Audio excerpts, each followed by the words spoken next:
सुशांत सिंह राजपूत को न्याय मिलेगा या खेला जाएगा सत्ता का खेल। महाराष्ट्र मुंबई का हाई प्रोफाइल केस पर आज बात करेंगे और देखेंगे कि कैसे शतरंज के विषाद पर गोटियां बिठाई गई है और सह और मात का खेल खेला जाने वाला है। क्या सुशांत सिंह राजपूत की मौत वाकई सोचने पर मजबूर कर देती है कि राजनीतिक पद पर विराजमान व्यक्ति जो पहले गरीबों और मजलूमों के नाम पर राजनीति करते हैं, वही जब उन्हें राजगद्दी मिल जाती है तब वह किस तरह रंग बदलकर अपने आप को सबसे श्रेष्ठ समझ बैठते हैं और फिर वही जनता नेता के लिए अछूत बन जाता है। वही नेता कैसे अपनी मनमर्जी करते हैं, कोई रोकने टोकने की गलती करे तो उसका अंजाम भयावह और रोंगटे खड़े कर देने वाला हो सकता है। पूरे भारत में इस तरह के कई वारदात को अंजाम तक पहुंचा दिया गया, पर आज तक यह साफ नहीं हो पाया कि उस घटना को अंजाम किसने दिया। राजनेता मनी पावर और मसल पावर का इस्तेमाल कर उनको खत्म करने में जरा संकोच नहीं करते और मजबूर व्यक्ति न्याय की उम्मीद में भटकता रहता है, तड़पता रहता है और इसी आस में वह दुनिया से कूच कर जाता है। पर जब बात सुशांत सिंह राजपूत की हो और इसमें राजनीतिक हित जुड़ जाए तो फिर वह केस अहम बन जाता है। महाराष्ट्र में भाजपा की सरकार हुआ करती थी जिसमें सहयोगी पार्टी शिवसेना का साथ था, पर महाराष्ट्र में चुनाव के बाद शिवसेना ने महाराष्ट्र के गद्दी के लिए भाजपा से पल्ला झाड़ लिया और जिसके बाद भाजपा महाराष्ट्र की गद्दी से बेदखल हो गई, जिसे कभी इस बात का गुमान नहीं था। समझा जा सकता है कि भाजपा को क्या महसूस हुआ होगा, क्योंकि सह और मात के खेल खेला जा चुका था।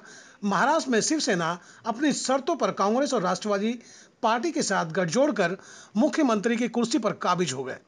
आपको पता ही होगा कि केंद्र की बागडोर भाजपा के हाथ है और भारत में सरकार बनाने और गिराने के खेल को कौन खेल रहा है, मुझे लगता नहीं कि इसे बताने की जरूरत है। भाजपा महाराष्ट्र में सत्ता में फिर कैसे वापस लौटे इसका विचार जरूर कर रही थी, पर शायद भाजपा को भी इस बात का गुमान नहीं था कि उन्हें बिन मांगे मौका मिल जाएगा। जी हाँ, अब जिस तरह सुशांत सिंह राजपूत के मौत का पेच फंस गया है, उससे बहुत बड़ा उलटफेर होने के कयास लगाए जाने लगे हैं। विरोधियों को लगने लगा है कि महाराष्ट्र की सरकार गिरना तय है, पर कोई इस बात को खुलकर बोलने को तैयार नहीं। सब इशारों इशारों में बात कर रहे हैं इसी विषय को लेकर। जब भाजपा और कांग्रेस एनसीपी के नेताओं से बात की गई तब सबका अपना डफली और अपना राग था। किसी ने कहा कि सत्ता हासिल करने के लिए भाजपा कुछ भी कर सकती है, तो वहीं भाजपा के पदाधिकारी ने साफ कहा कि सुप्रीम कोर्ट से आदेश है और न्याय प्रविष्ट है। जो गलती महाराष्ट्र सरकार और महाराष्ट्र पुलिस ने किया है वह करने के लिए भाजपा ने नहीं मजबूर किया था। वहीं एनसीपी के नेता ने दो टूक जवाब देते हुए यहाँ यह कह गए कि इससे पहले भी कई संदिग्ध मौतें हो चुकी हैं, जिसमें गोपीनाथ मुंडे और जस्टिस लोया का मौत का हवाला दिया गया। उनका कहना था क्या हुआ उनके जांच का। आप भी सुने सुशांत सिंह राजपूत के मौत पर भाजपा, कांग्रेस और एनसीपी के नेताओं का क्या कहना था। मेरा नाम विजय घाटे, मैं जिला महामंत्री भारतीय जनता पार्टी नवी मुंबई के नाते कार्यरत हूँ। घटी जी, आपसे ये जानना चाहेंगे, आपने देखा होगा, सुना भी होगा, सुशांत सिंह राजपूत का जो केस है अब सीबीआई के जिम्मे चला गया, यानी महाराष्ट्र पुलिस से छीन लिया गया है वो केस। आप इसको किस नजरिए से देखते हैं। सीबीआई को जो केस गई है वो एक जुडिशियल प्रोसेस है, वो प्रोसेस के तहत चली गई है, इतना ही मैं मानता हूँ। लेकिन यहाँ पे राजनीति वगैरह की काफी सारी चर्चा होती है, तो उसको मैं तवज्जो देता नहीं हूँ। जी, अब ये आप बताएं कि जिस तरह से केंद्र से ये सीबीआई तक केस चला गया है, मांग की गई थी बिहार की तरफ से, आपको नहीं लगता कि एक तीर से दो निशाना साधने का प्रयास किया गया, क्योंकि बिहार में भी चुनाव है और भाजपा की कोशिश ये होगी कि वो सत्ता से बेदखल हो चुकी है और फिर से उनके हाथ में आ जाए, यानी दोनों हाथ में लड्डू की तरह। आप इसको किस नजर से लेते हैं। नहीं, ये बेसिकली ये सारे सोचना ही गलत है। भारतीय जनता पार्टी का इसके अंदर कोई इन्वॉल्वमेंट है ही नहीं।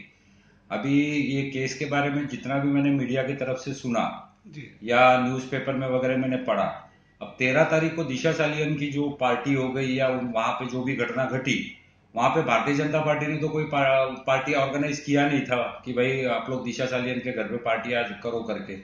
उसके बाद सुशांत सिंह राजपूत के घर पे कोई 4-5 लोग गए थे रात को या सवेरे गए थे, उसके अंदर भी भारतीय जनता पार्टी कहीं भी नहीं थी, लेना देना ही नहीं था।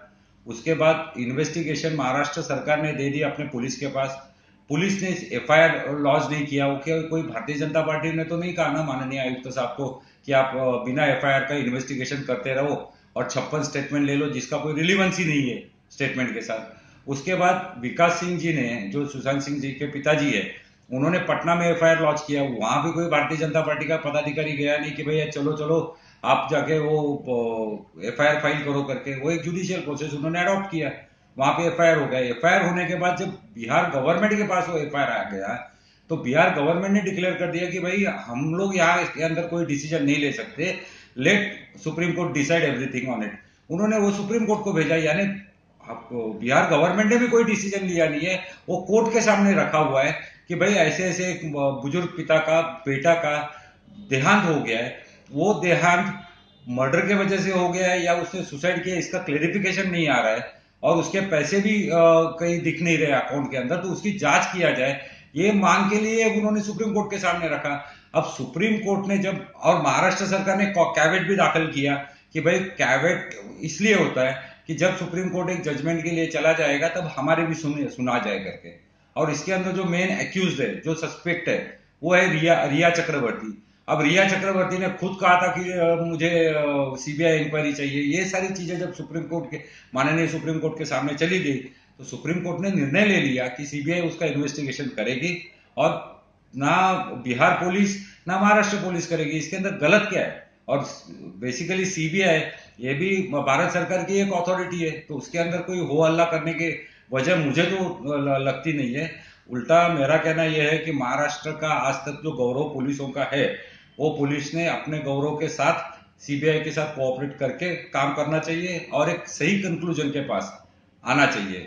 बेसिकली न्याय पद्धति का जो मैंने सुना हुआ है या इन्वेस्टिगेशन का जो मुझे समझ में आता है, मैं कोई लॉयर नहीं हूं या पुलिस ऑफिसर नहीं हूं, लेकिन जब तक कोई आदमी का अननेचुरल डेथ होने के बाद कंफर्म नहीं होता कि ये आत्महत्या है या मर्डर है, तब तक वो मर्डर करके ही अपने सोचना चाहिए और उसके हिसाब से ही काम करना चाहिए। अभी जो मैंने तथ्य पढ़े, इसके साथ जो जुड़े हुए थे उनका किसी का स्टेटमेंट पुलिस के पास नहीं था, जो फ्लैट में रहते थे उनका नहीं था कोई स्टेटमेंट। तो ऐसे काफी सारी लैक्यूना वगैरह जो आई थी, वो देख के सुप्रीम कोर्ट ने, अगर माननीय सुप्रीम कोर्ट ने अगर डिसाइड किया होगा कि सीबीआई उसके अंदर इंटरवेंशन करे, कोई गलत बात नहीं है और करना चाहिए और वो एक सही एंड तक होना चाहिए। होता यह है कि कोर्ट के पास आदमी जाने के बाद कोर्ट का जिम्मेदारी हो जाता है जी कि जो पीड़ित है, वो पीड़ित को न्याय मुझे मिला, ये उसको दिल में लगना चाहिए। और यही हमारा डॉक्टर बाबा साहेब अम्बेडकर, महामानव डॉक्टर बाबा साहेब अम्बेडकर का बेसिक कल्पना है न्यायदान की तरफ। तो वो कल्पना के हिसाब से माननीय कोर्ट अपने डिसीजन ले रहा है, तो उसके अंदर मुझे नहीं लगती कि भारतीय जनता पार्टी का कोई इन्वॉल्वमेंट है या भारतीय जनता पार्टी कोई राजनीति कर रही है या इससे आने वाला चुनाव का कोई लेना देना है, या जिन्होंने भारतीय जनता पार्टी के पीठ में खंजर ठोक के अपना महाराष्ट्र का सरकार अपने ताबे में ले लिया, उनकी तरफ कोई प्रताड़ना की भावना है। कोई कुछ नहीं है, स्ट्रेट वे जुडिशियल प्रोसेस है। गाड़ी जी, जैसा कि आपने बताया कि महाराष्ट्र सरकार ने महाराष्ट्र पुलिस को जिम्मेदारी सौंप दी और 56 लोगों के स्टेटमेंट लिए भी गए, तो आपका कहना क्या है कि उन्होंने जो दिशा निर्धारित किया था वो सही दिशा नहीं था, या फिर उन्होंने एफआईआर दर्ज नहीं किया तो उन्होंने कोई गलती की? 100% गलती की है। अभी जब सबसे पहले 3 घंटे में स्टेटमेंट आ गए कि ये आत्महत्या थी, अब जब तक बॉडी का पोस्टमार्टम नहीं हो गया, कुछ भी नहीं हो गया, आप एक कंक्लूजन पे कैसे आ जाते हो कि आत्महत्या की है? पालघर केस में भी ऐसे ही कंक्लूजन आ गया था पहले 3 घंटे में। आदरणीय मुख्यमंत्री महोदय ने कहा था कि वो मिसअंडरस्टैंडिंग से हो गया था, पुलिस ने भी मिसअंडरस्टैंडिंग के ऊपर ही सब काम करके दे दिया। लेकिन आज तक पालघर केस में भी कांस्टेबल ने, जिसने धक्का देके वो 70 वर्ष के आयु के साधु को जब जमाव के हाथ में दे दिया और उन्होंने जमाव ने टोटल मार दिया उनको, उसके बारे में वो साधु को, वो कांस्टेबल को क्या अरेस्ट हो गया? वो मर्डरर है एक्चुअली, तो उसको अरेस्ट किया नहीं किया। सेम प्रिंसिपल पे आप अगर सुशांत सिंह राजपूत का देखेंगे तो एक तो दिशा सालियन का केस के ऊपर कुछ बात ही नहीं हो गई थी, वो बेचारी कोई वो सेलिब्रिटी वगैरह थी नहीं, उसके लिए फाइट करने वाला कोई नहीं था, वो सुसाइड डिक्लेयर कर दिया। अभी तथ्य अलग आ रहे। अब सुशांत सिंह के केस में भी उनके पिताजी ने पटना में एफआईआर फाइल किया करके आगे की मूवमेंट हो गई, यानी वो मूवमेंट होने तक महाराष्ट्र सरकार पुलिस इन्वेस्टिगेशन में क्या कर रही थी? क्या उन्होंने बैंक स्टेटमेंट्स मंगा लिए थे? क्या उन्होंने वीडियो कॉल्स के ऊपर इन्वेस्टिगेशन किया था? रिया चक्रवर्ती का क्या क्या स्टेटमेंट ले लिया था?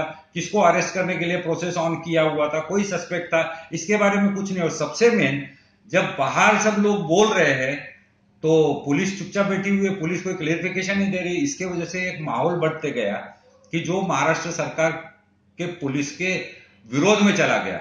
ऊपर से महाराष्ट्र सरकार के जो अथॉरिटी नहीं है, लेकिन कोई पक्ष के पदाधिकारी है, बड़े नेतागण है, उन्होंने जिस तरीके से स्टेटमेंटबाजी की, बयानबाजी की, तो वो उनके विरोध में ही चला गया और पॉलिटिक्स उन्होंने रंग दे दिया। तो इसके अंदर भारतीय जनता पार्टी कहीं है ही नहीं कि भारतीय जनता पार्टी ने राजनीति की और इस तरीके से माहौल बिखर गया है या कोई चुनाव है, ऐसा कोई भी चीज नहीं है।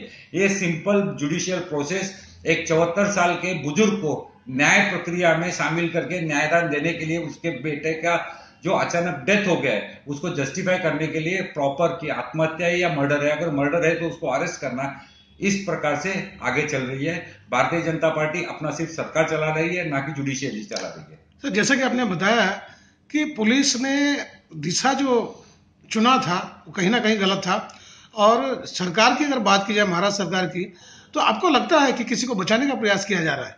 वो तो आने वाले का वक्त में देखा जाएगा किसको बचाने का चल रहा है करके। लेकिन जिस तरीके के महाराष्ट्र सरकार की तरफ से बयान आ रहे हैं, तो इनडायरेक्टली वो खुद ही सूचित कर रहे हैं कि हम किसी को बचा रहे हैं करके। आज तक भारतीय जनता पार्टी ने नहीं कहा कि कोई किसी को बचाने को जा रहा है करके। वही खुद कह रहे हैं कि हम बचाना नहीं चाहते, हम बचाना नहीं चाहते। हम पूछा किसने उनको कि बचाना है या नहीं बचाना है करके? जो फैक्ट है वो आ जाएंगे सामने, वाई और वरी। ओके, कहीं ऐसा तो नहीं कि बाद में अगर सरेंडर होता है, जिस तरह से अगर भाजपा और शिवसेना फिर से एकत्रित हो जाती है, अगर ऐसा संयोग बना तो इसको किस नजरिए से जनता लेगी? जुडिशियरी कौन पार्टी किसके साथ सरकार बनाएगी उसके ऊपर जुडिशियरी चलती नहीं है। जुडिशियरी तथ्यों के आधार पे चलती है। सीबीआई तथ्यों के आधार के ऊपर अपना काम करती है। अगर तथ्य किसी के विरोध में मिले तो वो आदमी जेल चला जाएगा, चाहे 2 पार्टियां साथ में आए, चाहे 3 पार्टियां साथ में आ जाए या नहीं आ जाए, उसके कोई लेना देना नहीं है जुडिशियरी। आप बार बार सीबीआई की बात करें तो सीबीआई के पास आज भी ऐसे कई केस हैं जो बक्से में डाल दिए गए हैं, केस बंद कर दिया गया है और पूरी तरह से जांच नहीं हुई है। नहीं, ऐसा आप कहते हैं। सीबीआई ये इन्वेस्टिगेशन कंटिन्यूस करते रहती है, और जहां तक मेरा अनुभव है, जो मैं पढ़ा हूं, सीबीआई हो या इंटेलिजेंस आप हो, गूगल पे सर्च कर सकते हैं, गूगल पे आपको मिल जाएगा इस तरह की बातें। नहीं, वो सारी चीजें होती है। वो कई जगह पे क्या होता है कि काफी सारी चीजें टुवर्ड्स परफेक्ट मर्डर की तरफ चली जाती है। वहां पे इन्वेस्टिगेशन करके तथ्यों को सामने लाके उसको प्रूव करना होता है। न्यायालय में प्रक्रिया कैसी होती है? न्यायालय के सामने एक आदमी आने के बाद न्यायालय को पता होता है कि यह आदमी दोषी है या नहीं है, लेकिन अपना न्याय पद्धति में जब तक प्रॉपर सबूत सामने आ जाते नहीं है, जिसको कहते हैं सबूत, कि ये सबूत के हिसाब से ये दोषी है, ये जब तक प्रूव नहीं हो जाता है तब तक सामने वाला आदमी दोषी करार दिया नहीं जाता है। ये हमारी पद्धति है न्यायदान की। तो वो तथ्यों के लिए या वो सबूतों के लिए कभी कभी टाइम लग जाता है, बट कहीं भी कोई भी चीजें जो गलत की गई है वो आज नहीं तो कल सामने आके जो कल्प्रिट है उनको सजा भुगतनी पड़ती है। कई केसेस में 20-21 साल के बाद न्याय प्रक्रिया पूरा होके दोषी को जेल जाना पड़ा है या फांसी पे चढ़ना पड़ा हुआ है। ये हमारे इतिहास में, जुडिशियरी हिस्ट्री में लिखा हुआ है सर। रविंद्र सावंत, नवी मुंबई जिला कांग्रेस कमेटी का प्रवक्ता हूं। रवि जी, ये बताएं कि जिस तरह से महाराष्ट्र सरकार और महाराष्ट्र पुलिस के हाथ से सुशांत सिंह राजपूत का केस सीबीआई को सौंप दिया गया है, आप इसको किस नजरिए से देखते हो और क्या कहना चाहेंगे? ये तो मोदी सरकार की नौटंकी है। आज देखिए देश में कितने लोग आत्महत्या कर रहे हैं जी। कहाँ पे आत्महत्या हो रही है, सबकी सीबीआई चौकसी होती है क्या? सीबीआई इंक्वायरी होती है क्या? आज महाराष्ट्र सरकार अगर शुरुआत से, जिस दिन से आत्महत्या हुई तब से महाराष्ट्र सरकार पूरी जुटी हुई है वो किस केस के बारे में। अगर वो केस महाराष्ट्र सरकार फेल होती है, वो केस में कोई आरोपी निकालने या पकड़ने या उसके पूरा इंक्वायरी करने में, तो ठीक है, सीबीआई इंक्वायरी करना जायज है। पर यहाँ पे महाराष्ट्र सरकार कोई पता नहीं कि बाहर से ही लोग सीबीआई इंक्वायरी कर रहे हैं, ये गलत है ना। ये सब सिर्फ महाराष्ट्र सरकार के ऊपर अविश्वास दिखाने का काम ये मोदी सरकार कर रही है। लेकिन देखिए, जिस तरह से मामला सुप्रीम कोर्ट में चला गया और सुप्रीम कोर्ट से ये आदेश आया है कि ये मामला सीबीआई को सौंप दिया जाए।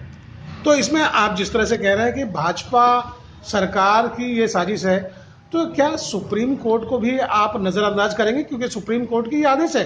देखिए, कोर्ट के बारे में हम, कोर्ट का जो आदेश है, आदेश का उल्लंघन हम करने वाले नहीं है, क्योंकि आज सरकार, केंद्र सरकार जो चाहती है, केंद्र सरकार जो चाहती है वही कोर्ट रिजल्ट देते हैं। अभी लोगों का कोर्ट से भी विश्वास उड़ गया है, लोगों का सुप्रीम कोर्ट क्या कौन से भी कोर्ट से विश्वास उड़ गए ये मोदी सरकार की वजह से। जो मोदी सरकार बोलती है वही कोर्ट आदेश देते हैं। अगर कोर्ट आदेश, कोर्ट अभी पहला सोचना चाहिए था कोर्ट ने कि वह महाराष्ट्र सरकार की इंक्वायरी पूरी होने दो, उसके बाद सीबीआई इंक्वायरी करेंगे। पहले ही उनको क्या है, अगर किसी को ये मैटर में खींच लेना है, इसके लिए वो लोग जानबूझ के राजनीति बोल के वो लोग ये काम कर रहे हैं, सीबीआई इंक्वायरी का काम ये डिंडोरा पीट रहे हैं। रवि जी, ये आखिरी सवाल आपसे करना चाहेंगे। जिस तरह से आपने कहा कि केंद्र के साजिश है, ये सत्ता हासिल करना चाहती है, इसको झुकाकर या किसी तरह से साजिश करके फंसा के, आपका क्या आरोप इस तरह का है, लेकिन मैं ये जानना चाहूंगा कि आपको लगता है कि अगर सीबीआई की जांच होती है तो आने वाले समय में शिवसेना उलझन में उलझ सकती है और जिसकी वजह से सरेंडर की स्थिति बन जाएगी, तो क्या आपको लगता है कि सरकार गिर जाएगी? कुछ नहीं होने वाला है। ये मोदी सरकार का वहम है कि जानबूझ के उनको शिवसेना का कोई लीडर को यहाँ पे घुसाना है, एक केस में खींचना है, उसके बाद उनको हाथ मिला के शिवसेना के साथ से गठबंधन करके वापस उनको अपनी खुद की मोदी सरकार की यहाँ पे महाराष्ट्र में सत्ता लाने के लिए जानबूझ के ये खेल कर रहे हैं। ये लोगों को पता है, कुछ होने वाला नहीं है। ये आत्महत्या प्रकरण जो है उसकी इंक्वायरी जांच पूरी होने दो, पूरी जांच होने दो। हम लोग उनको, ये महाराष्ट्र सरकार उनको सपोर्ट भी करेगी, पर ये जानबूझ के इनके ये नौटंकी है, ये नौटंकी हम चलने नहीं देंगे। नौटंकी है और कुछ भी होने वाला नहीं है। इनका सिर्फ खेल है, लोगों को जाइए पूरे यहाँ के हमारे गठबंधन जो महाविकास आघाड़ी को मालूम है इनका क्या खेल है, क्या गेम करने वाले सबको मालूम है। इसके लिए हम लोग यहाँ पे सक्षम है। सर, महाराष्ट्र सरकार और महाराष्ट्र पुलिस के हाथ से सुशांत सिंह राजपूत का केस निकाल लिया गया है, इसको आप किस नजरिए से देखते हैं? सुशांत सिंह राजपूत की हत्या या आत्महत्या, इसका मुंबई पुलिस अच्छी तरह से तपास कर रही थी। आज की डेट में मुंबई पुलिस का पूरा दुनिया में नाम है और जो तपास अच्छी तरह चल रहा था, लेकिन इस तपास में सीबीआई की जांच होना चाहिए ऐसे बहुत लोगों ने कहा। सुप्रीम कोर्ट में अपील होने के बाद में सुप्रीम कोर्ट ने डिसीजन दिया है कि ये जांच सीबीआई की तरफ होना चाहिए और सीबीआई इसकी अभी जांच कर रही है। मेरा कहना एक ही है, सीबीआई इसकी जो जांच करेगी इसकी पारदर्शिता रहना चाहिए और सुशांत सिंह को भी न्याय मिलना चाहिए। हत्या है या आत्महत्या है, वो उन्होंने यहाँ पे जाके इन्वेस्टिगेशन करना जरूरी है। दूसरी बात ऐसी है कि केंद्र सरकार 1 साल से महाराष्ट्र गवर्नमेंट गिराने के चक्कर में है। कौन सी भी हालत में महाराष्ट्र से शिवसेना और राष्ट्रवादी का गठबंधन कांग्रेस का टूटना चाहिए, इसके पीछे लगी थी। और आज की डेट में सुशांत सिंह का मुद्दा लेके केंद्र सरकार महाराष्ट्र में राजनीति कर रही है। मेरा कहना एक ही है, इन भारत देश में ऐसे बहुत सारे जो नेताओं हैं और ऐसे बहुत सारे उद्योगपति हैं जो पैसा लेके भाग गए, जिनकी हत्या हुई है या एक्सीडेंट हुआ है किसी को पता नहीं। उसमें महाराष्ट्र के माजी उप मुख्यमंत्री दिवंगत गोपीनाथ मुंडे साहब है, जस्टिस लोहा है, नरेंद्र दाभोलकर जी है, वहाँ पे कलबुर्गी साहब है, गौरी लंकेश है। इनकी हत्या हुई है, आज तक उनका तपास नहीं हुआ है। नरेंद्र दाभोलकर की हत्या होकर 7 साल हो गए, आज इसका तपास सीबीआई कर रही है, लेकिन सीबीआई ने अभी तक उसका कौन हत्यारा है यह अभी तक ढूंढा नहीं है। और ये सुशांत सिंह का केस लेके अभी सीबीआई यहाँ पे उनकी इन्वेस्टिगेशन कर रही है। मेरा एक ही कहना है, ऐसा कुछ करके महाराष्ट्र गवर्नमेंट यहाँ पे गिरने वाली नहीं है। उद्धव ठाकरे ये महाराष्ट्र के सक्षम मुख्यमंत्री है और यहाँ पे जो महाराष्ट्र के राजनीति के जो हमारे शरद पवार साहब है वो भीष्म पितामह है।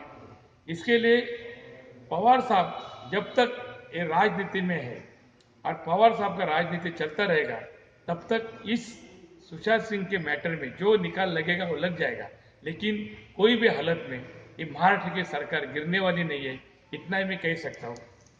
सर, आपको लगता है कि जिस तरह से केंद्र ने तीर चलाए, एक तीर से 2 निशाना साधा है, इस पर क्या कहना चाहेंगे आप?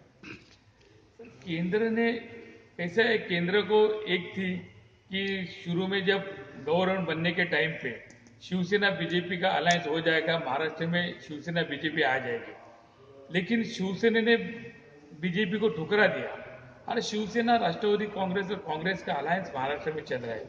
1 साल होते आ रहा है, अच्छी तरह से महाराष्ट्र में एक महाविकास आघाड़ी का काम चल रहा है।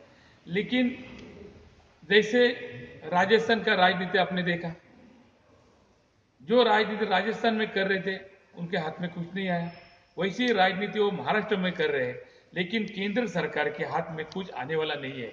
जैसे आज ईडी रहने दो, इनकम टैक्स रहने दो या तुम्हारा सीबीआई रहने दो, ये पूरा सेंट्रल गवर्नमेंट के हाथ में है। आज जो जैसे नचाना है वैसा सेंट्रल गवर्नमेंट ये सब संस्थाओं को नचा रही है और इसका फायदा उठा के महाराष्ट्र गवर्नमेंट में हलचल मचाने का काम केंद्र सरकार यहाँ पे कर रहे हैं, लेकिन उसका कुछ भी असर महाराष्ट्र गवर्नमेंट में गिरने वाला नहीं है। जी बहुत बहुत शुक्रिया, धन्यवाद। फिलहाल सुशांत सिंह राजपूत के मौत की जांच की जिम्मेदारी सीबीआई के हाथ है। जांच के बाद यह साफ हो पाएगा कि इस केस की हकीकत क्या है। क्या वाकई सुशांत सिंह के मौत का घाट उतारा गया या एक साजिश थी या मात्र आत्महत्या। जांच के बाद इस पूरे खेल से पर्दा उठ जाएगा। दोस्तों, अगर ये मेरी खबर आपको बेहतर लगी हो तो सब्सक्राइब करना ना भूलें और साथ ही बेल आइकन दबा दें और लाइक का बटन भी प्रेस कर दें। तो गोपाल शाह को दीजिए इजाजत, फिर इसी तरह की सनसनीखेज खबर लेकर हम आपके सामने हाजिर होंगे।